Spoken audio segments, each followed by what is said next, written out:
Assalomu alaykum, Hojata, yaxshimisiz? Alaykum assalom, yaxshiman. Hojata, qayerdan keluvdingiz? Men So'x tumani Devaron qishlog'idan keldim. Nima shikoyat bilan keluvdingiz sanatoriyamizga? Oyoq, bel og'rar edi. Shu bir lecheniya qilay deb keldim. Yaxshi, Xudoga shukr. Foydasi bo'ldimi lechenalar? Foydasi bo'ldi. Qizlar yaxshi qaradi. Hamma yog'i yaxshi, ovqat, yotoqxonalar, hammasi porядкasi yaxshi.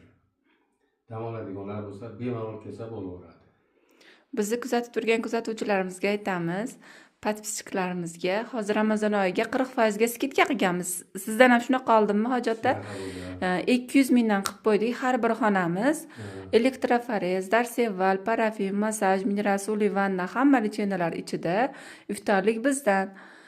Kelib dam olishlaringni so'raymiz. Kim xohlasa kelib dam olsa bo'ladi. Bemalol bo'laveradi. Sog' bo'ling, Hojatda, yana keling. Rahmat, sog' bo'ling.